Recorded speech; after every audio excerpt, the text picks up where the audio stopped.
જય માતાજી. આ વિડીયો જુઓ પહેલા. આ કોઈ પૂર્વ આયોજિત આમંત્રણ નહોતું, સહજ આમંત્રણ મળીને બધા ગયા છે. પેલા રાજભા ગઢવી એવું કહે છે કે અમને કોલ આવ્યો હતો અને પત્ર પણ આવ્યો હતો. તો નમસ્કાર મિત્રો અને સ્વાગત છે તમારા બધાનું ફરીથી આજના એક નવા વિડીયોમાં. તો વિડીયોમાં વાત કરવાની છે કે ભાઈ જે વિક્રમ ઠાકોરનો વિવાદ ચાલી રહ્યો છે કે વિધાનસભામાં બધા કલાકારોને જે આમંત્રણ આપવામાં આવ્યું હતું તેને લઈને આ વિડીયો આપણે તમને બતાવવાના છે. તો આ વિડીયોમાં જે ભાઈએ વિરોધ કર્યો છે એ વિરોધ કર્યો છે બરાબર કર્યો છે, અને જે કીર્તિદાને અને રાજભા ગઢવીએ જુદું જુદું બોલ્યા છે અને જુદા જુદા જે સ્પીચ આપી છે એના વિશે આ ભાઈએ જે છે એ ભાઈએ એને ઉઘાડા કરી દીધા છે. અને વિડીયો તમને આગળ આખો પૂરેપૂરો બતાવવાનો છે, તો વિડીયો પૂરેપૂરો જોજો અને આ વિડીયો માટે એક લાઈક જરૂરથી કરી દેજો.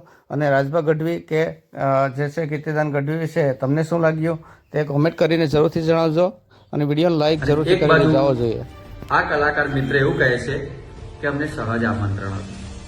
પહેલા તમે નક્કી કરી લો કે તમારે શું બોલવું જોઈએ, તમારે મીડિયામાં શું બાઇટ આપવી જોઈએ, એ તમે જાતે નક્કી કરી લો પહેલા.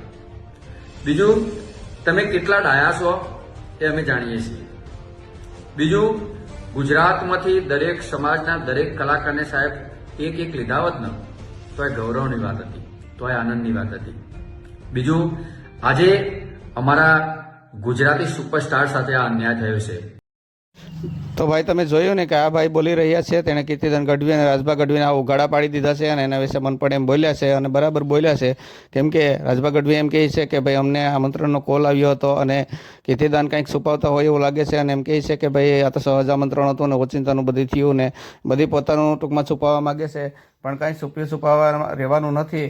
અને ખરેખર જે સચ્ચાઈ છે એ સામે આવી ગઈ છે અને ઠાકોર સાથે અન્યાય થયો એવું લાગ્યું છે. તો ઠાકોર સમાજ માટે વિડીયોને લાઇક જરૂરથી કરી દેજો અને વિક્રમ ઠાકોર માટે વિડીયોને લાઇક કરવાનું ભૂલતા નહીં. અને તમે કોને માનો છો તો તેનું નામ કોમેન્ટમાં જરૂરથી માની દેજો. વિક્રમ ઠાકોરને માનો છો કે કીર્તિદાન ગઢવીને?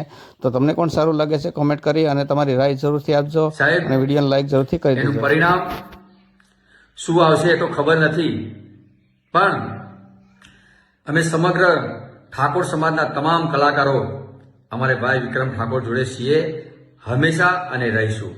જય માતાજી. આભાર.